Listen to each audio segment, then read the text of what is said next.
क्या आपने आज तक किसी राज्य के ऐसे उप मुख्यमंत्री के बारे में सुना है जिसे भागकर शादी करनी पड़ी थी? शायद आपको यकीन ना हो, लेकिन ये सच है। बात 2008 की है। एक राज्य के उप मुख्यमंत्री जी को एक लड़की से प्यार हो जाता है, मगर नेताजी तो पहले से ही शादीशुदा थे। इसलिए प्यार के खातिर सत्ता का मोह छोड़कर लड़की को लेकर भाग जाते हैं। प्यार के खातिर मंत्री जी चंद्र मोहन से चांद मोहम्मद बनकर फिजा से निकाह कर लेते हैं। मगर चीजें तेजी से बदलती हैं और बदलते वक्त के साथ एक दिन वही फिजा अपने ही घर में मरी हुई मिलती है। शव सड़ चुका था, उस पर कीड़े चल रहे थे। वहीं शव के बगल में 92 लाख रुपए कैश और 1.5 किलो सोना भी पड़ा था। तो आखिर फिजा की यह हालत कैसे हो गई थी? नेताजी की प्रेम कहानी और चंद्र मोहन के चांद मोहम्मद बनने की पूरी कहानी क्या थी? फिजा तथा चांद मोहम्मद की प्रेम कहानी का अंत कब और कैसे हुआ? और सबसे इंपॉर्टेंट, डेड बॉडी के बगल में मिले लगभग 1 करोड़ कैश और 1.5 किलो सोने का रहस्य क्या था? चलिए जानते हैं सब कुछ डिटेल से इस वीडियो में। इस केस के दो अहम किरदार हैं चंद्र मोहन और अनुराधा बाली।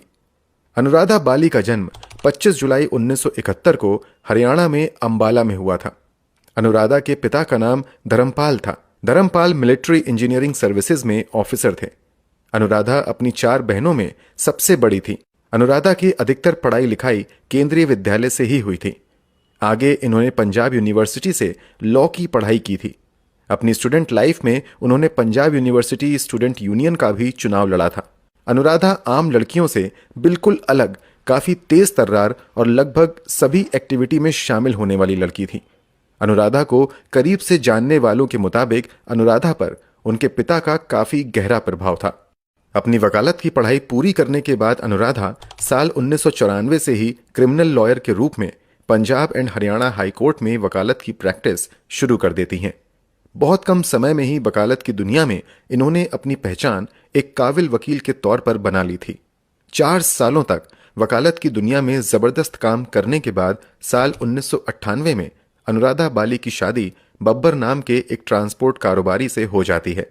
बब्बर अनुराधा का पड़ोसी था। कथित तौर पर इन दोनों का लव अफेयर काफी जमाने से चल रहा था।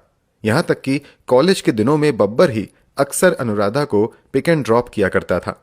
बब्बर भले ही अपने करियर में फाइनेंशियली स्टेबल नहीं था, लेकिन अनुराधा काफी अच्छा पैसा कमाने लगी थी। इसलिए 1998 में इन दोनों की शादी हो जाती है। हालांकि कुछ रिपोर्ट्स के मुताबिक ये शादी अनुराधा के परिवार वालों की मर्जी के खिलाफ हुई थी। जैसा कि अमूमन लव मैरिज में होता है, अनुराधा की जो अदाएं शादी से पहले बब्बर को काफी